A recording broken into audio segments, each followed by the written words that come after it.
And just by show of hands, does anybody feel like sometimes they're spinning out of control because of their time? And you say, I just don't have time for that. And this is one of my biggest problems. So for those of you that are guests and for those of you that don't know, I own several other companies, right? Team Bjorkman's a multi-million-dollar production team. HomeSmart's a multi-million-dollar company. California Leasing's a multi-million-dollar company. Commerce Builders and Platform One, my other companies. These are all very fast, rapid-growing companies that require a lot of my time. So several years ago, probably about 2010, when SCV Leasing, now California Leasing, really started booming, I was like, whoa, I got to really gain some control. There's no way I can handle my life like this. Because what starts happening is we don't see our family, right? We don't see our friends, and you start missing dinner more and more. You start missing weekends more and more, and pretty soon you're so burnt out you just want to get out of the business.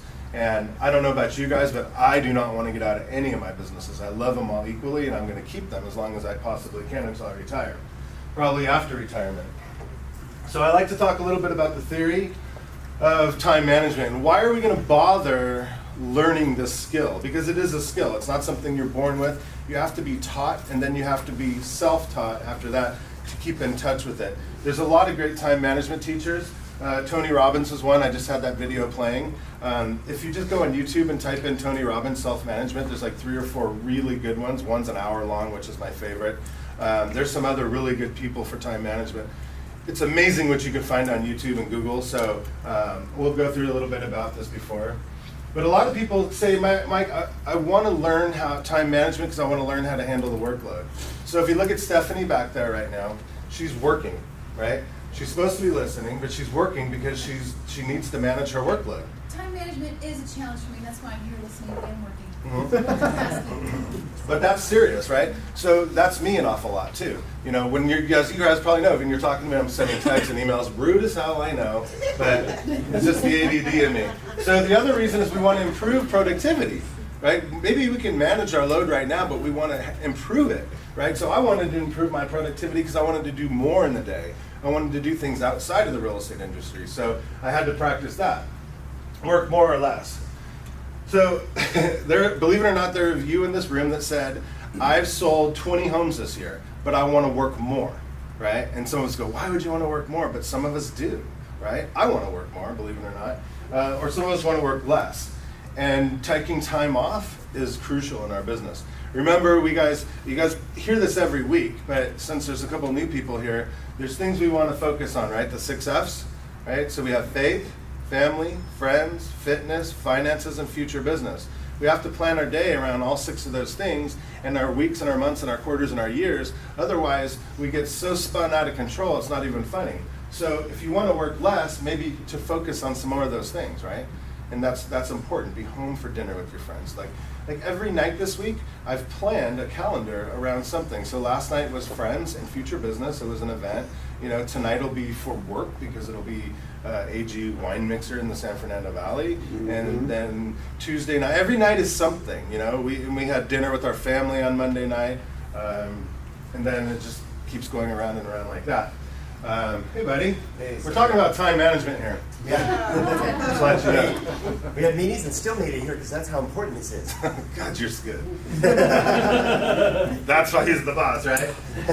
So time management also, we want to practice the skill to relieve our stress. And I believe many of you sitting here, you raised your hands, you said feeling spinning out of control. That's a real feeling. There's sometimes if I'm off my schedule or crazy, I really do feel like I'm spinning. Like if I shut my eyes, I'm like, holy crap. Sometimes it's the vitamins I take and the supplements, but most of the time it's the stupid stress. We want to plan time off, right? I was actually lucky enough, and I sent an email to my staff and my teams. I was able to go on a 2-week vacation this year, and actually I was still stressed out, but I had no reason to be, and it's very hard to plan that kind of time off. Because what happens is the day you want to take off is the day somebody calls and says, I want to list my house. And you're like telling your 4-year-old kid, no, we're not going to the beach today. Sorry, we changed our minds. I have to go work. That's not cool, right?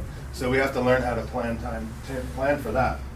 So since we all love the perfect daily schedule, and my team knows, we swear by this because without this schedule, you are spinning out of control. There's nothing you can do to change it.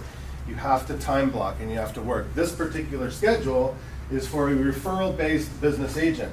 So you can see days are different. Those of you that know me, I'm way too ADD to have a schedule that micromanages me down to 30-minute increments. There's no way, because I plan time for procrastination, I plan time for fires, I plan time for a lot of things. And if you look in here, there's really no time for that.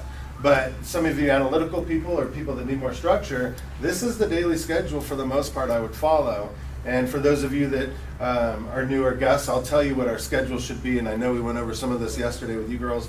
Hour a day of self-help, hour a day of skill set, 2 hours a day of prospecting, 2 hours a day of previewing property, and an hour a day of follow-up. And then you can fit appointments in between, skip 1 or 2 of those things and put them in at nights and weekends.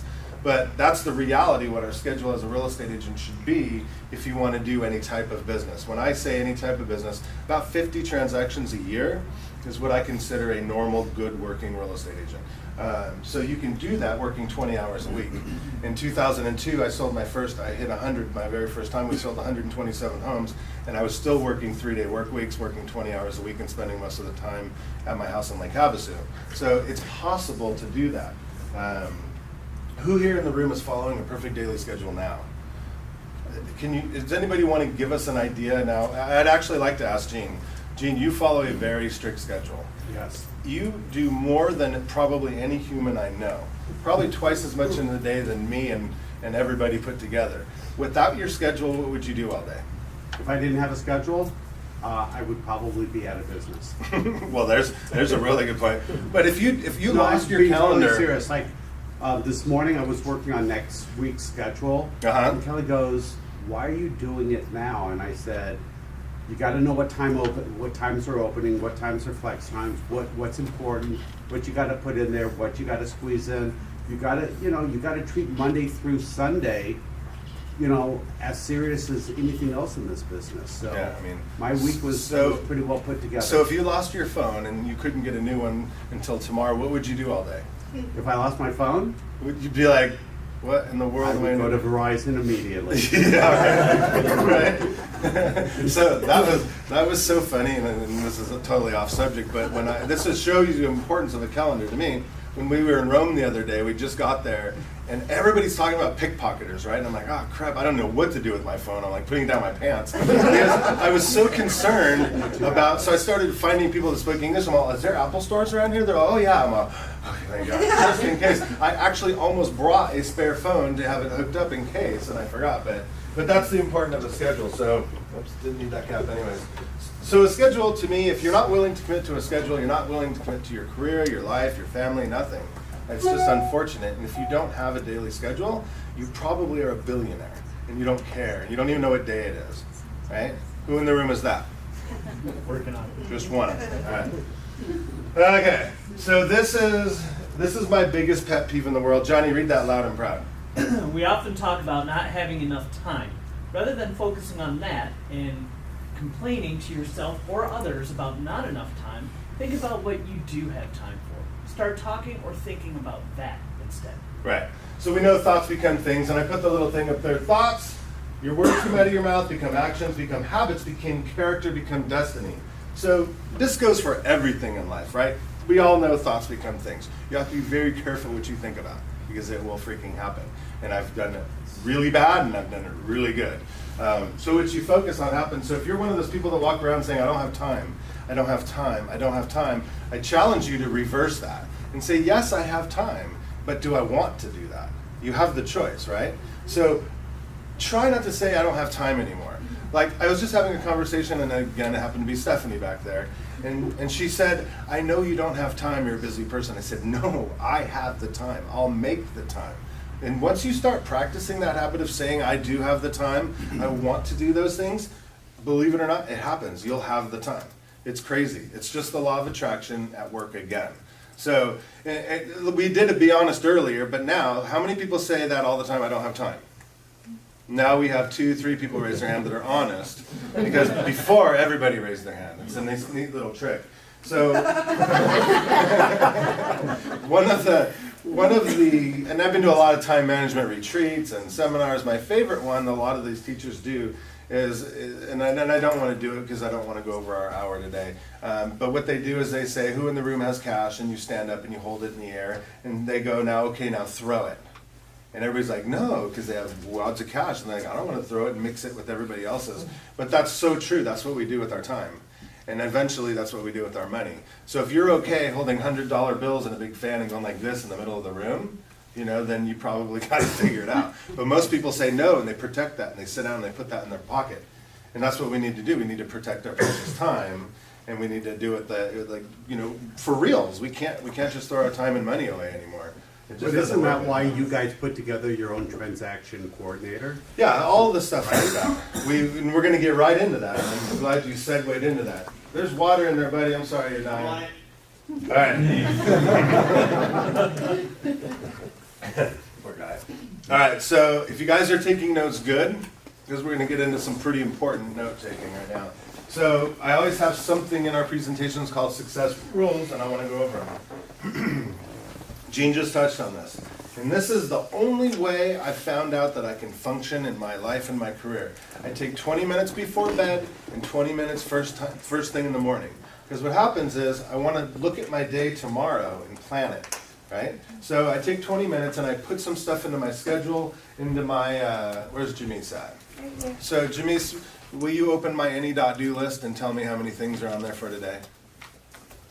So 17. 17 things that I have to do today on my list that I made in the last day or so. Please, let's get that list done today. I'm stressing out on some of this. But I do that. Like, so Jamise will wake up in the morning. She'll say, I added a few things on my to-do list.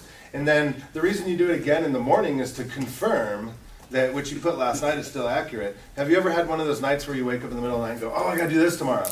Well, this is the time where you readjust your day, right? So 20 minutes in the morning and 20 minutes at night. Some people might take a little longer. Some people might only need 5 or 10 minutes, or depending on your workload or fun load the next day.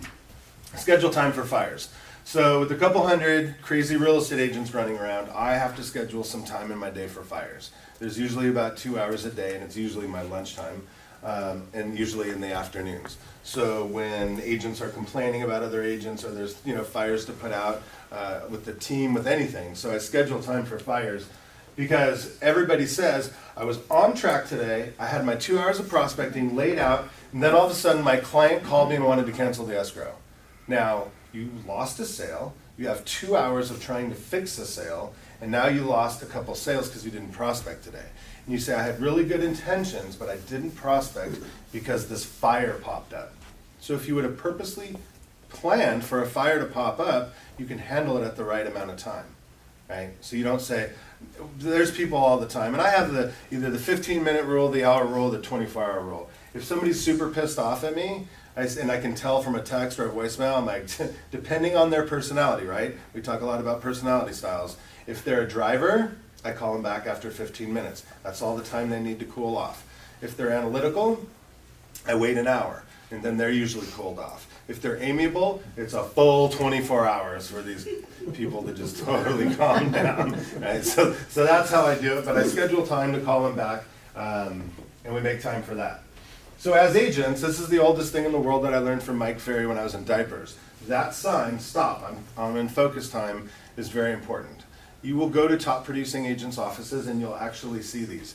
Do not disturb. This is the reason I love the HomeSmart model where we don't house agents. When I worked at Keller Williams, there was people crying and moaning and bitching and just freaking out about everything all the time.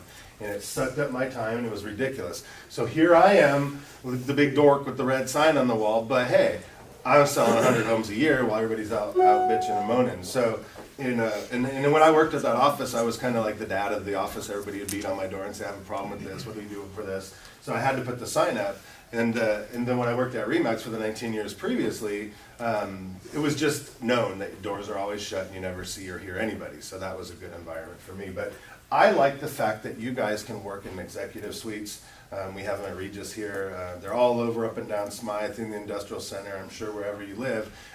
Tom and I have our own executive suites that nobody knows about, nobody's ever been to.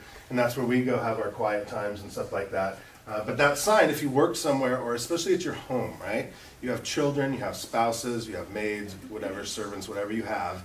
Put that sign on your door and say, do not bother me, right? And there's times when you can ask Andy, I've walked around the house and I said, nobody bother me until I come into that room. If you touch that door, I will beat you silly, right? So that's my sign. True? Right. So that's kind of how we do that. Block out distractions. That's kind of a no-brainer. There's going to be a lot of distractions that happen around you. Learning to say no is the biggest thing. It's so hard. As an expressive, who I am, I like to please everybody, right? Expressives have a hard time sleeping at night knowing somebody is mad at them. And it doesn't even have to be a friend. It could be one of my worst enemies, and I'll get pissed, and I'll go, oh man, I can't believe this person's mad at me. So learning how to say no is hard for some people, and amiable and expressive especially. Drivers like, no, forget it, right? I'm just like, how do you do that? So we get asked a lot for spending time a lot, because we do a lot of nonprofits. We do a lot of charity work, and we actually roll up our sleeves and get dirty. And so the wife and I have this problem. Once you're known in the community as a yes person, now everybody comes to you, and you could legitimately fill up your entire week with rolling up your sleeves and helping others. And it's a great thing, it's a win-win, you feel fantastic doing it. But the reality is, we started having to learn how to say no, and it was one of the toughest things in the world for me to do. But I saw my businesses increase, my productivity went up when I started saying no. And it was hard. So, look around and just say, hey, what do I say yes to all the time that's not realistic? Social functions especially too. I have to say no to a lot of those because sometimes they don't fit into my success, right? And maybe I plan that night for family, and going out and playing poker with the guys doesn't fit in that night, so I have to say no. Sometimes it makes people mad. Why don't you want to do that? Oh, tonight's family night. Are you kidding me? You don't want to drink beer and smoke cigars with the guys? No, yes I do, but I can't. It's family night, right? So you got to learn how to say no. Do you guys have things in your mind right now where you go, I really need to cut that out? I really need to learn how to say no to people. And everybody's going, yeah. We especially as real estate agents, right? We want to kiss everybody's ass because we never know who our client is. This is another important one. Do you guys have a stop of your day, or do you just let your day go until you're done? So for years and years and years, I just worked until I was done. But the problem was I'd wake up on my desk like this at 5 in the morning because work's never really done, is it? As real estate agents, self-employed people, lenders, we're never done. There's always something that has to happen. So I made the conscious decision one day that I'm going to stop work at 5 o'clock. I'm like a 9 to 5. I'm punching out at 5 o'clock. And it was weird. It took some time, but I got used to it. So my wife actually knew it's okay to have dinner on the table about 5:30, 6 o'clock because I'm consistent now. I get home at that time, and if I'm not, if there's some great emergency or something else that comes up fun, then I say, oh, this is way better than going home. Then I'll call her and say, hey, just so you know, I'm not going to make it. But it's rare, right? Because I say at 5 o'clock, that's when my day ends. And I keep pointing at Andy because, raising him, it was important for me to be there every night at dinner. We have family dinner every night for the most part until he became a brat teenager and started going out a little bit more. But I believe that made our family solid, and that's the time where we talked and we planned, and it was nice because for years I just worked till midnight, and it never really helped anything except build more stress. All right. Mike, also on that one, Gina and I learned that if you don't put a stop time, you just go, I'll just do that later. You're not as productive either. When you have a stop time, you get very, very productive. I gotta be done by 5. Yeah, and it changes because you can always put stuff off till later, and all of a sudden you're like, shit, now I have 15 things to do later. It didn't work out. Now Right. they're till midnight. Right. You have to. So that brings up a really good point, prioritizing, right? That's what your checklist is, your to-do list. And then I hate that app that we use because it's so easy to say, move to tomorrow. But it's true. Robert, you were going to say something? What about start time instead of having a fixed time? I try not to start anything till before 10. Right, and that's... Just with the kids, you know? My day's halfway No, you're taking a shower, I'm having lunch, I got it. No, and a start time is absolutely right. If you listen to our coach, Michael Hellickson, he will say, you will be, if you even work out of your home office, you will be in that office at 8 o'clock in a tie. That's what he says to everybody when he coaches them. You do have to have a start time. And my start time is, when I get up in the morning and go to the gym, that's my start time. It just doesn't stop. I have the same routine every day. It's like Groundhog Day every day. But if you don't do that, then you sit around and I'll be honest, this morning was a little bit weird. I had a couple calls, coaching calls, and I had some East Coast clients I had to talk to, and I was off my routine this morning. And then here it is at 9 o'clock, I'm wearing a baseball hat. I'm like, this is so awkward. It felt so wrong. I forgot a couple things to do, and I was like, this is ridiculous. I'm teaching a class on time management today, and here I am. You know, it was just so backwards today. It wasn't even funny. So we talk about success rules. Delegate, right? So Stephanie, who left our class this morning, I said, you look like somebody who needs a freaking assistant, right? She's legitimately over there like photocopying disclosures and doing things that are so non-productive. And so that's what she said, let's get together and talk about that, because she wants to learn how to hire an assistant. So I said, fine, let's do that. But if you are doing something, you can pay somebody $10 an hour to do, you need to delegate that. And you've heard that before. I know we've all heard that, but it's the honest to God truth. As a realtor, have you ever calculated how much money you make per hour? It's ridiculous. It's ridiculous. Most real estate agents make $300 to $500 an hour of a work week. That's a lot of money. So if you can take 10 of the 300 and give it to somebody else and let them do your paperwork, that's important. So people come to me all the time and say, my biggest concern is that I won't be able to afford my assistant. Well, there's other things you can do, right? We have VAs. You can use people in the Philippines and all over the place that are actually really good real estate assistants. You can have part-time people. You can pay people per transaction. There's a million different ways you can actually have an assistant. You can delegate things to your friends, to your spouses, to your children. Delegate. It's such a hard thing to do. As real estate agents, or at least good ones, we want to have everything perfect. And nobody could do it the way I do it. Nobody could be as good as I can. Today I'm a really good delegator, but there was a time where I wouldn't let anybody touch a file. It was illegal, it still is, it's illegal to take files home, but I would have my card, I'd sneak out of the office, I don't want anybody touching my file, I wanted it there at all times, and I was the guy that actually photocopied, and back then we did a lot of faxing. I was doing that, but the problem was I wasn't getting anywhere in the career. And it's very funny what happens when you hire your first assistant, your business doubles or triples like that, and I'm not kidding you. And she said, well, how do you do it? How do you know you're going to be successful? Because when you go to the office or wherever you're working, your assistant's there, and they're working and looking at you, and you're just going, you start working. You start doing the things that are productive. Makes a lot of sense. So delegation is super important. Ask ourselves right now, who do I know that wastes a lot of time for me? There's always somebody, and it goes in cycles.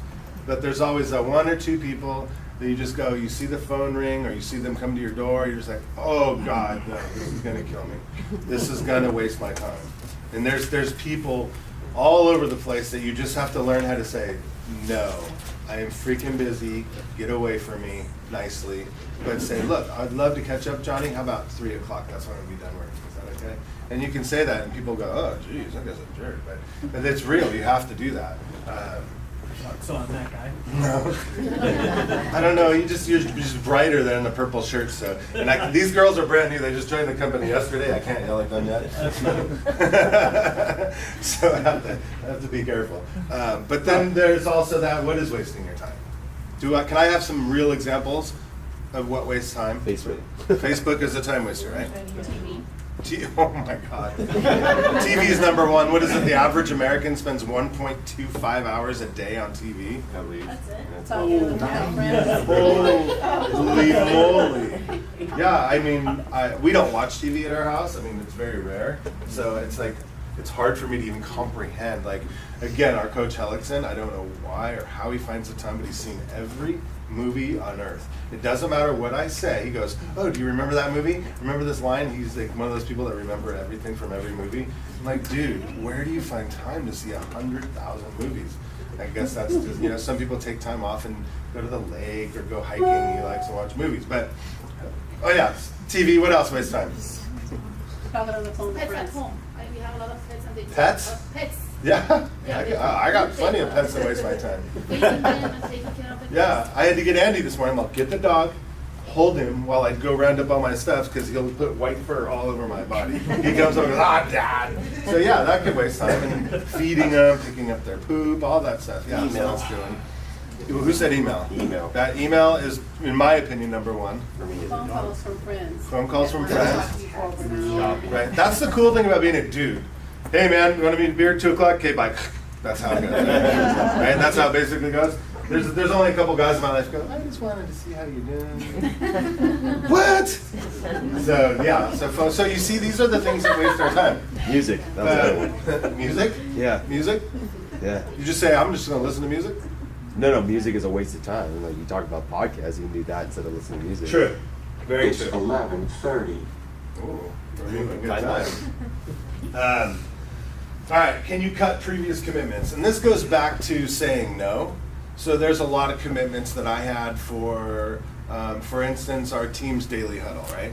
Every day at what time? 8:30, you guys have your phone call? Yeah. And for me, it was 30 minutes of my day where I just said, no, I can't do that. That 30 minutes is crucial. I can coach somebody, I can hire an agent, I can train somebody, and it just wasn't so productive for me. I love to see what they're doing. I love to hear about their successes, but the reality was it was something I had to cut out.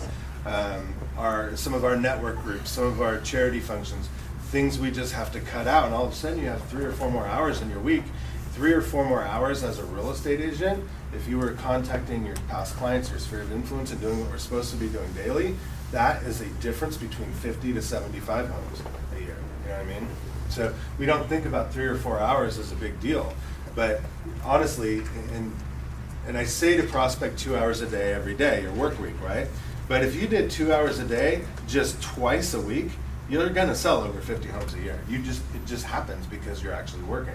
All right, batch similar tasks together. This is my fun one, and this took a long time to learn too. So when I check my email, I'm also gonna check my text, right? Those are 2 kind of returney things. And what other things can you batch together at the same time? Watching TV and, check. So what I say, and if you're on my team or been around me long enough, you'll know. So we will have errands to run during the day, right? I got to hang a lockbox on Cherry Street. I got to deliver flyers to Lemon Street. I have to deliver a listing agreement to so-and-so street. And over the years, we'd have staff or teammates that would say, okay, I'm going to go hang the lockbox, come back. And then next thing you know, the listing agreement's on 2 streets over. Okay, I'm going to go in a couple hours, go there and come back. Pretty soon, you're driving back and forth around town 4 or 5 times during the day. But sometimes as real estate agents, it's okay for us because we don't know what else to do. So we go, oh, I'm working. I have no problem running errands all day. But no, the reality is do them all at once. Get your dry cleaning, go to get your prescriptions, drop the listing agreement off, the lockbox off, have your listing appointment all at the same time so you can have your other hours to work. And I do my follow-up calls while I'm driving too. Just Yeah, like Ben said. That is huge. Some people agree or disagree with that, but that is when I make my phone calls when I'm driving. I don't listen to the radio. If I listen to anything, it's a podcast, but typically it's my callback time. Like I'll leave the house, I'll call my wife, hey, it's me, I'm coming home. No, I gotta call people back. So I'll hang up and I'll make 3 or 4 phone calls before I get home and then I'm cool, right? So in the car is like the best time. It's like, driving is the biggest waste of time for me. I hate it. You should see how mad I get when it's time to get gas. So I will drive my cars till they're fumes. And then I'll take the wife's car the next day and she'll go get it washed and fill it up with gas. It's like, that is 5-minute time suck that drives me insane. So, That's awesome. yeah. Helps You you need a avoid Tesla, call reluctance too. You're just driving, so why not make calls? Yeah, exactly. You might as well get it done, right? Take mini breaks. So mini breaks are, say you work 2 hours, and there's a bunch of trainers and scientific data that says breaks are healthy. As a matter of fact, they made them the law if you work somewhere, right? But since we're self-employed, we're probably not going to call the labor board on ourselves, so we don't take breaks. What we do is we're sitting there eating lunch and working, but we need to take little breaks. And what I like to talk about is that thing on the bottom. When I talk about that, people say, I'm going to take a little power nap. Power nap is not good for you. It completely shuts down your body, your system, you go into hibernation, it's not good. But look at the brain scan after a 20-minute walk. Look at the brain and how active it is. It gets your blood flowing, it gets your creative juices flowing, and you're ready to go back to work. So what we do, and we would do it here sometimes, and if you guys probably notice these stairs are like climbing Mount Everest for some reason. You come up here, you're like, what the heck did I just go through? It's ridiculous. So when we used to take breaks when we first started working here, we go up and down those stairs, and then you feel energized and rushed. So when you take a little 10, 15-minute break, do not go grab the Cheetos and Doritos and all that. Go for a walk. Do something that vigorously do something. So I would say the stairs would probably be the best thing. Walk around the block. we have a couple offices down here in the industrial center, and when I go to these offices and we're having staff meetings and stuff, I watch out the window because I'm bored half the time. But I see these companies I think they force their employees to walk. So walk around, and they do it here. There's a bunch of companies up and down the street. The employees take their breaks and they go up and down the street. I think that's cool. I think that's a good idea. So Wesley, tell me about that. More about that. You think that's better to do that? Take a walk than rest? Get energy? Absolutely. You guys know that guy's a superhero, right? All right. Take lengthy breaks. Now, lengthy breaks are different in my opinion. When I say I'm going to take a lengthy break, I'm going to plan a 3-day Cabo trip, a 3-day beach camping trip. These are lengthy breaks, right? They're not vacations. Don't get breaks and vacations screwed up. Vacation starts at 7 days, right? So this is a lengthy break where you're going to take Friday to Monday, something like that. Do these often. I believe all real estate agents should work 4 days a week and have a play day. Friday, my whole career for the most part has been my play day. So we use it to travel, or we use it for personal things, haircuts, go see the tax man. Like I go see my damn CPA at 3 o'clock tomorrow. Like Friday is a day for your personal day. Get your nails done, your hair done, whatever you guys do, your personal day. I believe that's how we should do it. Some people go, no, Mike, I need a 5 or 6 day work week. Fine. I think you need a day to get all your stuff done, otherwise your to-do list is not realistic, and then you find yourself doing haircuts during your work time. I was going to prospect today, but I had a haircut. It was the only time my girl can get me in. Oh, hell no. That's not good either. So lengthy breaks are cool for a couple different reasons. You get to relax, you get to unwind, you're working on your success, maybe your friends, your families. But more importantly, if you love what you do and you have passion about your job, it makes you miss work, right? Like when I got back from Europe from 11, 12 days, whatever that was, I could not wait to get back to work. But even when I take 3-4 day vacations or lengthy breaks, I freaking can't wait to get back to work. And that's good, it motivates you. But if I go more than 4 days, work, now I'm burnt out, now I'm cranky, now I'm grumpy, I'm kicking the dog, everybody's not happy because I'm just so exhausted. So you need those little breaks. And Gene, how was your Laredo trip? I had a great time. Right. So I didn't know Gene wasn't going to be at AG last week. I texted him. I'm like, hey, call me. He's like, dude, F off. I'm getting on a plane right now. I'm like, later. Good for you, buddy. All right. So procrastination is really what our name tags should say as real estate agents, right? And I'll give you real life examples of what I used to do. So I used to be a huge door knocker back in the day, but I'd get nervous until I hit the first 10 doors. I was just scared out of my mind. So I'd drive in circles. No, I don't like this neighborhood. I don't like this neighborhood. No, that's where the mean guy lives. No, I don't know. I see a dog walking over there. No, there's too many people washing their car. And I'd drive around in circles for 30 minutes before I finally stopped and got out. You have your list of list of expireds or for sell by owners. You're like, I'm gonna get right to that. I gotta pack my lunch. I'm gonna get right to that, and you procrastinate.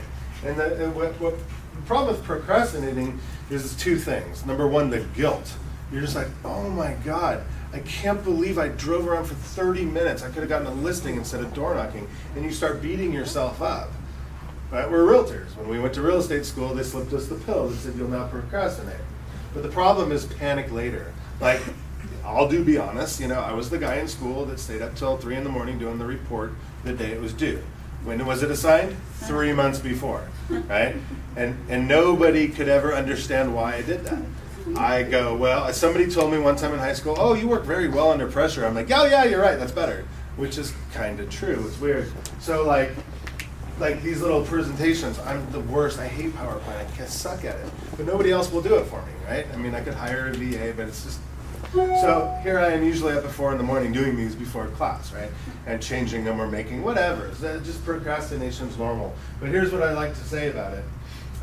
First, notice that you are procrastinating and acknowledge this. So it makes perfectly good sense to think this way. Try to do so without judging yourself. We don't want that guilt, without getting stressed out and not having enough time. Simply say to yourself in your head or out loud a simple phrase such as procrastinating or moving on.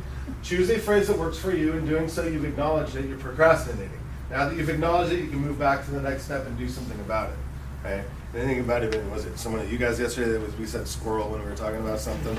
Yeah. So I'm the ultimate squirrel. I mean, and if you've been to Helixson's events, there's actually a squirrel that we pass around.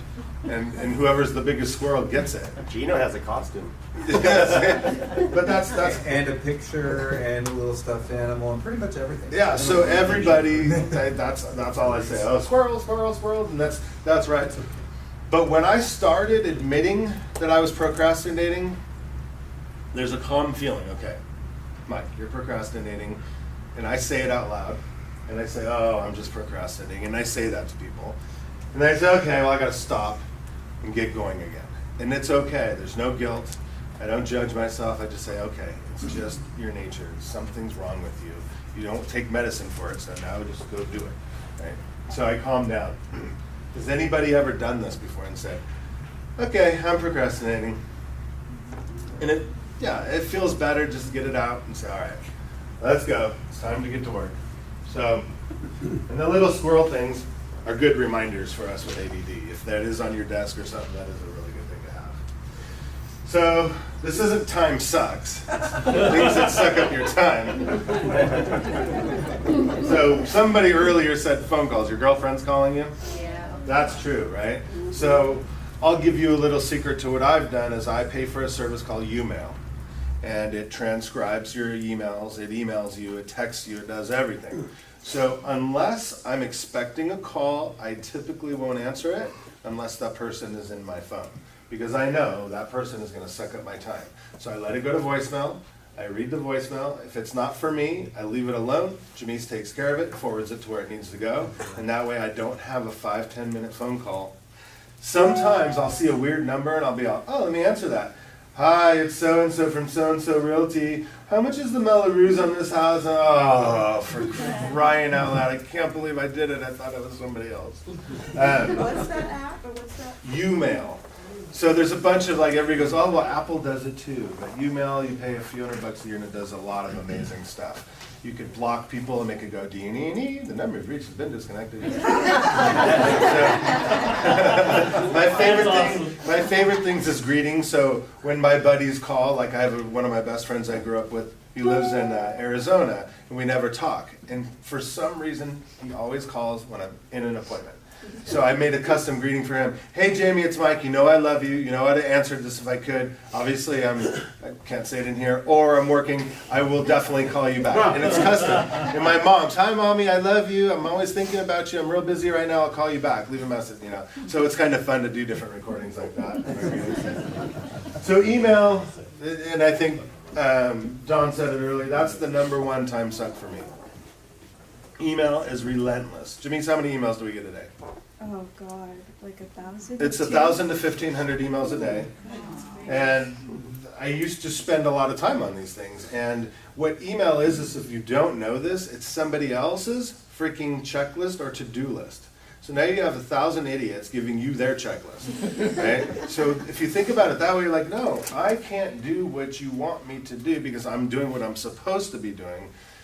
Email's hard, right? So we have a program called SaneBox, and it really makes a difference. So there's several boxes. There's Sane Later. So emails come in, like Groupon, things like that. You want to read it eventually, just not during your workday, right? So it learns, and you could put it in there. So you go, okay, now I have some downtime on my Friday. I can go through this box and read about the sales and the CNN breaking news and all the crap that comes through your email all day. But you don't want to block them. And then there's the black hole that'll never come to you again. Period. It will never get through. It'll go straight to that. You can't even delete it if you want because it's already gone and deleted. There's Sane Vacation. So if you're going to be gone 7 days, you hit the vacation button. It'll take all your emails, stop them. Well, it won't stop them, but it'll resend them in 7 days or 3 days or whatever you want. There's all kinds of stuff, but it learns. So eventually your inbox is crystal clean, perfectly organized.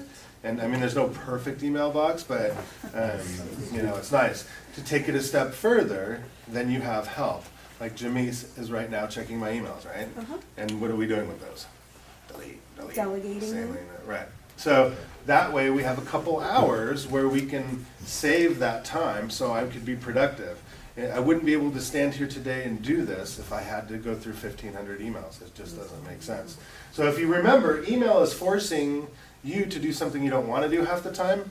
That's a good way. You'll just no, time block for it. Say, I'm going to check my emails from 1 o'clock to 1:15, 2 to 2:15, 3 to 3:15, schedule time for it, because if you jump on emails, it's really, really, really hard to continue to be focused. Now, some of us say, but Mike, that is a very well-known customer service trick to get back to people super fast. So then if you want to be like that, like I am, like Gene is, there's a lot of you in the room that respond to email rapidly fast, which is very impressive, and it relieves your clients and it makes them feel that you're there. It's just scanning. So every time you pick up your phone, you scan. And if you see something, Mr. and Mrs. Smith, my client on Cherry Street, whoop, done. Doop, doop. But then you don't go through, you don't open the other 500 emails. You know what I mean? So you just call it just a quick scan, quick scan, quick scan, quick scan. And if it stresses you out that bad, go ahead and read it. But there's nothing stressful enough. It's like cancellation. Those are the only ones you read. Or please, I want to list my house. You know, those are the things you start to learn. And that's why people are so crafty now with subject lines, because people know how to scan today. We were talking this morning about how Michael Cuevas in Chicago, which I'm missing his event in San Diego this second, he puts out his Valentine's Day emails that say, I love you. And we were debating this morning on if that's good or not. Lindsay said, what do you think, Mike? And I said, I think it's amazing. And you didn't like it, right? You thought that was a little too much? Well, it wasn't so much Valentine's Day, just using it as generic to try to get people to respond to you. Right. Well, that one was on Valentine's Day. That's the time he sends that. Anyways, I thought it was kind of good. If somebody said that to me, I'm opening it, right? Yeah. Yeah, Michael Hellickson's meeting this morning, he was like, just put it anytime. Like, I've done it for Valentine's Day, but it'll get them to open it. And you were just like, wait, what? On the buyer's agent call? Yeah. Yes. Okay, I don't agree with that either. No, but on Valentine's Day, I think it's appropriate. Yeah. So anyways, so try to be a little crafty with your subject lines. The best ones are like, don't do that again, right? And you're like, don't do what? What did I do? Or you just missed this. Things like that. Those are good subject Or lines. let me know, like David Kesey says, let me know. Yeah. Let me know what. Exactly. Dot, dot, dot. Social media is a big time suck for a lot of people. So luckily my wife doesn't have to do anything during the day. And all she does is Facebook. All day. I'm like, what the hell could you possibly be getting out of that? And I just watch it and I'm just like blown away. I'm like, doesn't your head hurt? I mean, but you can get so deep in social media. Like if I get stuck on Instagram, I'll be there for hours. And it's just so fascinating to me. And heaven forbid if I do a search on something on YouTube, it's like over. Like I'll be there for hours, and now I can see Max, my youngest son. He'll be on YouTube for hours and just love it. And I'm like, but that's what happens. So this is a very important thing to talk about because Facebook is where I get all my business, right? So we all have to look at social media as a business tool and as a fun tool. But the reality is we have to time block for it. Right, so I'll have 30 minutes in the morning, 30 minutes at lunch, maybe an hour in the afternoon. But sometimes checking it is good for when we have our social calendars where we want to follow up with clients and database our clients. And then if you really want to have fun and just kind of catch up with what everybody's doing, schedule time for it. But if you wake up in the morning and you're in bed staring at Facebook or Twitter or whatever, and you're there 2 hours later, you know you did something wrong. But it's very real and it's almost hard to tell, am I working? Or am I playing? It's because sometimes it's a little of both and you just get confused and then all of a sudden it's okay. So you might as well just time block for it. Text messages are ridiculous nowadays. So we have group text messages. Johnny's on a couple with me. You know, there's just different friends and different friends from different industries. And these group text messages take, I don't know, sometimes 30 minutes to catch up on, right? And they're hilarious, and you just can't believe that what just came through your phone, and you're like, oh, I want to share this with 10 of my other friends. Before you know it, 30 minutes has gone by. Text messages, too. By the time I'm done with this class, I'll turn my phone back on and have 20, 30 text messages. Like, oh my God. Some are very important, some are not. You got to learn how to scan like your email and say, okay, that one's a client. This is just a group text, and you can see like. And I always pick on Johnny because we have a really good one that has 10 people in it that's very active all day long, and it's like, okay, I want to read that, but I'm not going to. And you can see when there's people that are non-responsive because we've all kind of learned how to say no. I'm working. I'll get to that later, and then all of a sudden, you can see people have time blocked for that, which is kind of interesting. Work socialization is crazy also. I mean, these things are all legitimate time sucks. So if you came to the office to pick up a check And before you know it, you've talked to only 2 or 3 people, but an hour's gone by. It's fun to catch up with people, and I always go back to my Keller Williams days because, oh my God, I've never seen more people get ready for work to go stand in a bullpen and talk about how shitty the market is and how hard it is. And I'm like, you've got to be kidding me, you guys. And you're just talking to people, and it doesn't have to be work socialization. It could be any socialization, but at work, and who's I gotta be careful as right now. But we have staff members that I'll walk in and they're I'm like, what are you doing? Who's paying you right now to talk about whatever you're talking about? It's so ridiculous. But you see it as hours of the day can actually go by, and you're not talking about anything really. You're definitely getting paid. Somebody's paying you, your clients, and you shouldn't be doing that. You should be marketing their property. But man. But then sometimes we think it's fun too. Oh my gosh, I haven't seen you, and so we have so much to catch up on, right? I mean, yeah, what have you been doing? What are you doing? How's your marriage? How was your vacation? I saw on Facebook you did this. Before you know it, hours gone by. We agree with that? Yes. Now, if we're gonna have our perfect daily schedule, is any of that stuff real perfect for us to be selling houses? No. But you could time block for the 6 Fs, our friends, right? Because we need to laugh and socialize. We want to learn from people, laugh with people, all that kind of stuff. Team interruptions, and I'm guilty as all hell of this. I will interrupt the crud out of my team all day, and I'm slowly getting better, right? I mean, I hardly bug you guys.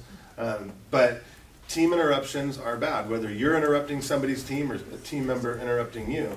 What you should do is time block for that. So we have those daily morning huddles. That's when they talk to the transaction coordinator. That's when they talk to each other. That's when they ask Tammy about problems and issues and all that. That way, during the day, we don't have to bug each other to do that.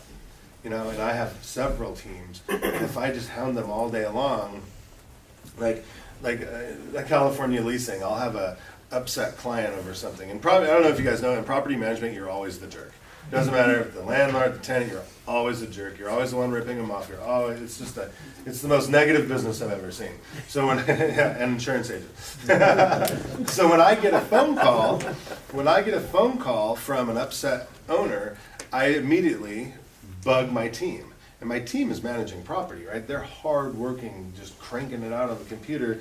Now I have to take them away from what they're doing to try to fix a problem that's not a big deal. It probably needs the 24-hour rule anyways, but I'm still to this day learning how not to bug my team. But you gotta remember, you're bugging people on other teams. So, and if you have a team, if you're not on a team, then this doesn't apply, but be careful of that too. We talked about procrastination. Okay, so we got a lot of information, right? We got a lot of things to process, so now what do? Learn to watch time closely. You guys always make fun of me when my computer says, it's 11, it's 11:30, it's 12. Without that, I'm screwed, right? I don't wear a watch, I don't like jewelry or anything, but what I do have is my computer and my phone tell me every half hour when it is to keep me on track all the time. And you'll see, it'll say, it's now 11:30. I'm like, I freak out. I just lose my mind because I'm like, I'm off or I'm on or something. I don't know what it is. And people say, doesn't that stress you out too much? No, we got to stay on schedule. We have to. When later today, it'll be, it's 2 o'clock. I'll be like, you know, and what's on my schedule for 2? And my phone will tell me. It's just something you have to do. And this is what I do a lot. So I said this in the morning. I factor in time for procrastination. So I will actually make a half-hour appointment an hour. 45 minute, an hour and 15 minutes, because sometimes I'll procrastinate, sometimes there's traffic, sometimes there's whatever, but I actually plan for that. So when I say I cannot micromanage my life down to 30-minute increments, that's why, because I squirrel out sometimes. Do hard or nasty stuff first thing in the morning. Have you guys ever heard this? Mm-hmm. It's super important. When you need to tell a client that their deal fell apart, when you need to scream and yell at your lender or your insurance agent or whatever, do it first thing in the morning, get all the hard stuff out of the way. That's why I used to door knock at 9 a.m. Because after lunch, there's no way you're getting me. I will find something to procrastinate on. So hard things, crappy things, prospecting, all those things are better to do in the morning. Get it out of the way, take all that weight and stress off your shoulders so you can be productive. Does everybody practice that? Working out in the morning, getting it done. Get it done, yeah, because dude, I've had it, this is no kidding. I've had a bag with my spin shoes in my trunk since I bought my car. My lease is up in 2 months, and they're still sitting there, and I haven't gotten one. Because there's the spin class that I want to do is in the afternoons. I've never once been able to work out in the afternoons. As bad as I want to, and I wake up on fire, I drink my greens, I can't wait to go to the 3 o'clock class, and then 3 o'clock comes, and I'm like, not today. Tomorrow, I swear. We have to do it. All right, set reminders all the time. So we all have apps on our phones. We all have a smartphone. If you don't, you're probably smarter than the rest of us. But make sure you're warned 30 minutes before, another 15 minutes, and then another 5 minutes before. Stay on track. Nobody likes a late person. If you're late to something, it makes you look like a complete idiot. Doesn't matter. If you're not a few minutes early, just imagine yourself being late. That's the way it is. But we need help, right? We're human. So thank God with technology, we have reminders all the time. So people say, oh, my phone went off and woke me up in the morning, and then I checked an email and I accidentally fell back asleep. Like, dude, this kid right here, man, his whole life.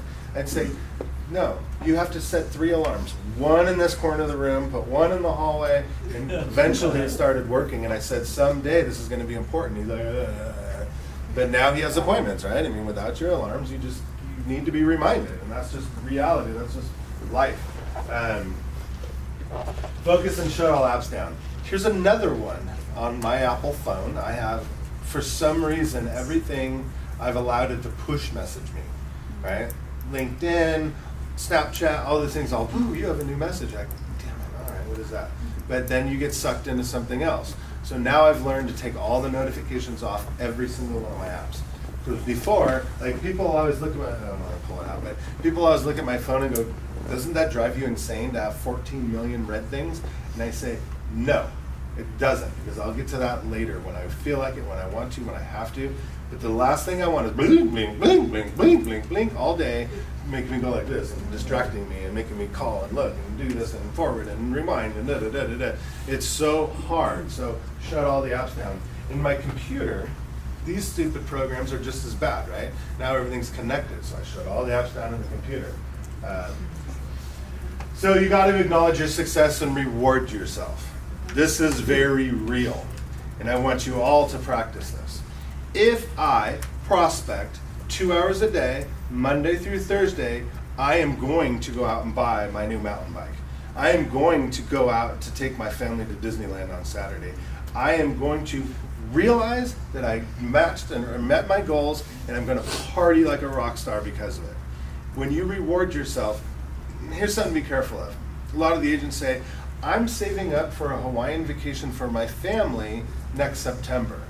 Well, I'm not excited about next September. I'm excited about this weekend, right? So long-term things are cool. You should automatically save or reward yourself. Like if we hit it, like these guys, if they hit 50 sales this year, they're getting 10 grand cash bonus, you know? Those are long time out things, but you need quick, fun things, you know, and make them good. Like if you've always wanted I don't know, like my wife vacuums all day, every day. I don't know what it is. She has this $1,000 SIBO vacuum, and this morning it was taking a crap on her. I'm like, just go buy another one. Just go buy another one. And then she said, well, I don't know. She was trying to reward herself. I'm like, oh, that's pretty interesting. All right, fine. And she goes, if I go and look at the Dysons and I don't like any of them, I'll try one, and if I don't like it, I'll take it back, and then I'll go spend the money. And I'm like, that's kind of cool. But seriously, if you do say, if I get 2 listings this week, I'm going to go to Vegas next Tuesday and just go party for the day. You know, do things like that, because you'll actually think, oh, dude, it's freaking Thursday. I got to get 2 listings because I really want to go to, you know, Dre's for a pool party on Tuesday. You know, just give yourself the rewards. You know, what is it? I mean, what is it that you want? Make it passionate. Make it something that's really cool. Don't make it something that's not a big deal, though. Make it something that's costly or something that you've always dreamt about, and do this often, right? Remember, we make $300 to $500 an hour as real estate agents.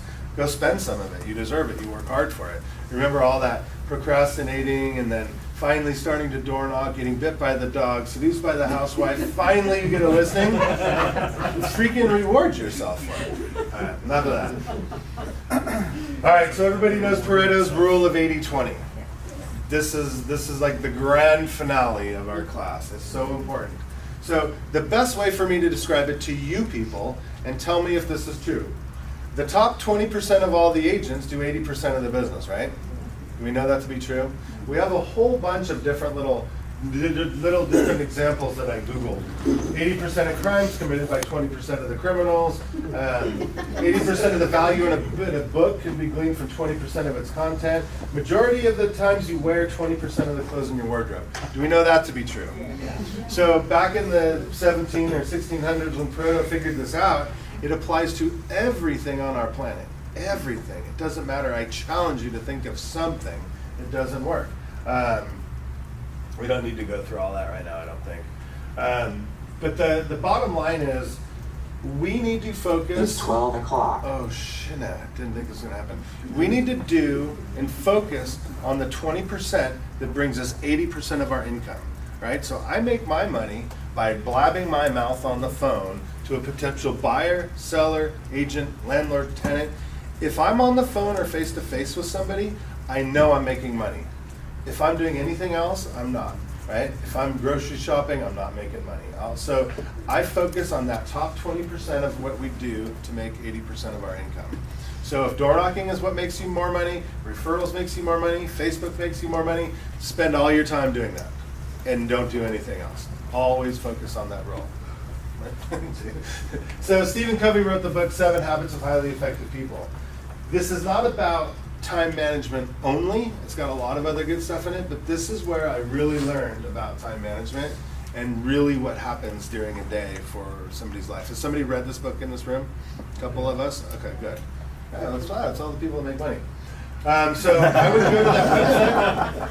If you go to Stephen Covey's website, there's so much cool stuff. There's little videos, there's free downloads, there's things to keep you on track, there's games, there's tests, there's all sorts of stuff. So I love that website. And it's a good website to go to because they have the best sales funnel imaginable. You will see how they suck you into buying other crap. And it's good because us as salespeople should learn how to do that. You can get it on Audible too, listen to it while you're driving. Go have Driving, treadmill, whatever. All right. So Richard Koch.net, 80-20 principle. He kind of rewrote Pareto's rule. Excellent book. It's a quick read too. I read through this book. I did it twice in a month. It was like no big deal, and that's hard for me to get to that. So it's called The Secret to Achieving More with Less. So again, it's focusing on the 20% of the things that really matter that take care of the 80% of the rest of our life. And you read that a couple times, and you're like, oh, okay, I got it. The other book I'm reading again right now is The Essentialist. I forget who writes that, but that's another book about time management and learning how to say no and whatnot. So I say this a lot. Remember in the beginning I said YouTube and Google. Now it's time for you to go out and take it a step further. I highly recommend a retreat. A 2 or 3 day retreat is amazing for time management because the people that teach the classes, or the retreats I should say, are amazing. Day 1 is a cluster. You're just learning about time management, a lot of stuff like this. Day 2, they actually put you on a schedule. And it's amazing the crap they give you to do and how you have to do it. And they're like, you're just like, there's no way I can get all that done in 2 hours. And you learn how to do it. And then day 3 is the ultimate test. And you're sitting up there in the mountains in a cabin and you're just doing things like you never dreamt possible. And you get out of there and you continue those habits. And you can Google it. There's a million different retreats and stuff like that. Books, classes, just go out and get more because everything I said today is just barely touching the surface because there's so many tips and tricks and things that you can follow. And this is just the easy stuff, right? All right, so Henry, thank you. Come up here.